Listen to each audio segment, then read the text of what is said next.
కొంతమంది వ్యక్తులు పిటిషన్లు పెట్టిన అధ్యక్ష. దీనిలో హైదరాబాద్ రాక్స్ ఉన్నాయి.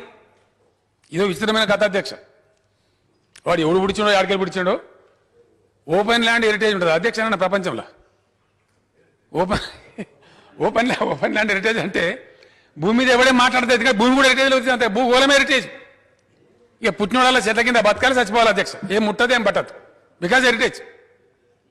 చాలా విచిత్రంగా ఎక్కడి నుంచి వచ్చినాయి ఈ కమిటీలు రూల్స్. ఇది హెరిటేజ్ ఉన్నదని చెప్పి పెట్టిన అధ్యక్ష. ఓపెన్ ల్యాండ్ అడే బిల్డింగ్ లేదు, కట్టడం లేదు, కథ లేదు, ఏం లేదు.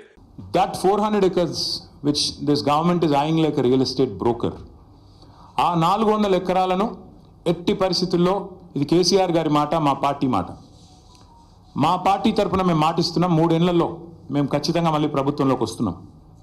ప్రభుత్వంలోకి వచ్చిన తర్వాత మేము ఆ 400 ఎకరాలని మొత్తం హైదరాబాద్లో, మొత్తం తెలంగాణలోనే అతి పెద్ద ఈకో పార్క్గా ఏర్పాటు చేస్తాము. ఇప్పుడే నేను స్పష్టంగా చెప్తా ఉన్నా, ఈరోజు ఎవరైనా రేవంత్ రెడ్డి విసిరే బిస్కెట్ల కాశపడి, రేవంత్ రెడ్డి చెప్పే మాటల కాశపడి ఆ ల్యాండ్ 1 ఇంచ్ ఎవరన్నా కొనుక్కున్నా మళ్ళీ కుండ బదులు కొట్టినట్టు చెప్తున్నా, మమ్మల్ని తర్వాత అనొద్దు. ఖచ్చితంగా ప్రతి ఇంచ్ తిరిగి వెనక్కి తీసుకుంటాము.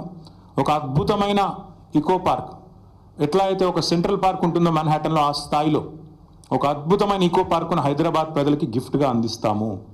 అటు సెంట్రల్ యూనివర్సిటీ విద్యార్థులకు ఆ గిఫ్ట్గా ఉంటుంది, హైదరాబాద్ ప్రజలకు కూడా ఇది ఒక గిఫ్ట్గా ఇస్తాము. ఇది మా కమిట్మెంట్, ఇది మా బాధ్యత. హైదరాబాద్ ప్రజలు మా ఓట్లేసి గెలిపించారు. మొన్నటి ఎన్నికల్లో కూడా ఏకపక్షంగా కాంగ్రెస్కి 1 సీట్ ఇవ్వకుండా గెలిపించారు. So we are committed to protecting environment in the city of Hyderabad, in the state of Telangana. ఆ 400 ఎకరాలు పొరపాటున కూడా ఎవరు కొనవద్దు. కొంటే మీరు నష్టపోతారు. మమ్మల్ని తర్వాత తప్పుపడ్డద్దు. ప్రభుత్వంలోకి వచ్చిన తర్వాత కాదు, 3 ఏళ్ల ముందు చెప్తున్నాము. మమ్మల్ని తర్వాత అనవద్దు. ముందే చెప్తున్నాము, ఈ ప్రభుత్వం రియల్ ఎస్టేట్ విస్తరణ కాంక్షతో పనిచేస్తోంది. మేము మాత్రం భవిష్యత్ తరాల కోసం ఆలోచిస్తున్నాము. A politician thinks about next election, a statesmen thinks about next generation. అందుకే మా నాయకుడు కేసీఆర్ గారు చెప్పారు, వచ్చే తరాల కోసం ఆలోచించాలి ఆ 400 ఎకరాలు. ఎందుకంటే మొన్నటిదాకా కోర్టు డిస్ప్యూట్లో ఉంది కాబట్టి మేమే కొట్లాడినాం కోర్టులో కూడా. ప్రైవేట్ వ్యక్తులది కాదు, ఆ ల్యాండ్ ప్రభుత్వాన్ని అని. మేము కొట్లాడితోనే ఆ ల్యాండ్ తిరిగి ప్రజలకు వచ్చింది. ఇవాళ అదేదో రియల్ ఎస్టేట్ కింద అమ్ముకోవడానికి